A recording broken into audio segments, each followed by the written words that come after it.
Fish pie, very simple. Cod, salmon, smoked haddock, prawns. The garnish for the fish pie is leeks, chopped egg and grated cheddar. Good fish stock. The stock I'm using today is Knorr fish stock pot. It's really, really good. The beauty of Knorr fish stock pot is not just the product, it's what it does for you. It's how it assists you at home. It's the best stock possible. My sauce is based on a classical roux, which is butter and flour, and to finish that sauce, a little cream. Once you start the dish, finish the dish. It's very quick, it's very simple. So, melt your butter in the pan, add your flour, and work your roux. If you don't want lumps in your sauce, then use a whisk. Lots of people use a wooden spoon. Very hard to make a sauce without lumps with a wooden spoon. In the old days, when I started, you had to use a wooden spoon because pans were copper.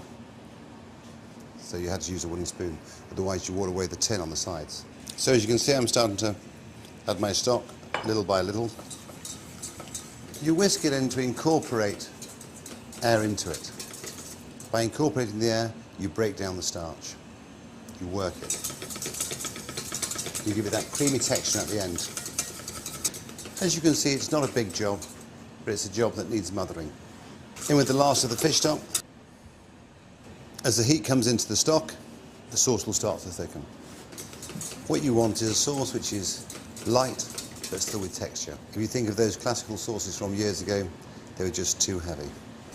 I diluted my fish stock pot with 400 ml of water, and now I'm going to add another 100 ml of double cream. And so when this comes to the boil, we'll add our fish, poached by about 2/3, into the dish, then we'll build up our layers of texture. If you think of what we've done so far is we built layers of flavour. We made our roux, then we added our Knorr fish stock pot, we cooked it out, then we added some cream to enrich it, to give it that velvety texture. And now what we're going to do is add our fish and our shellfish, which again releases their juices and contributes to that flavour. Always taste your velouté or your bechamel, whichever you use, and just taste the flour. And as you cook it out, what happens is the flavour of the flour disappears and the flavour of the fish comes through. Because if you don't cook it out, it tends to be floury. So you can see by the cooking that the sauce is now very rich.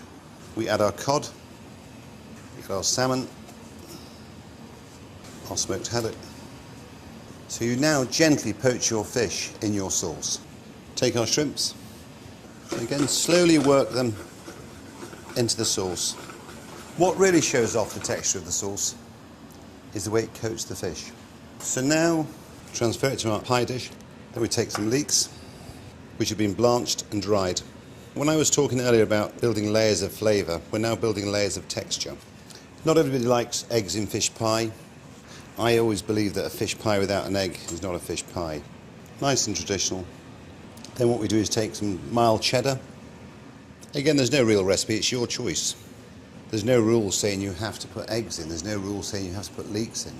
There's no rule saying it has to be cheddar. The base of the pie is the roux-based sauce with an Knorr fish stock. Poach your fish in it. That's a must. The potatoes with the egg yolks, a little bit of cream or milk, your choice, to put on top is a must. This little bit here is up to you. See, this is pureed potato. There's 2 or 3 egg yolks incorporated into the potato just to richen the potato and assist in the browning. As you can see, I'm creating a fish scale design, but leave it to your imagination. And that will go in an oven for about 15 minutes at about 200. And there's our classic fish pie. As you can see how the potato's puffed, but that's because of the egg yolks which I incorporated into the mash earlier, which has also assisted that nice golden brown. Really beautiful.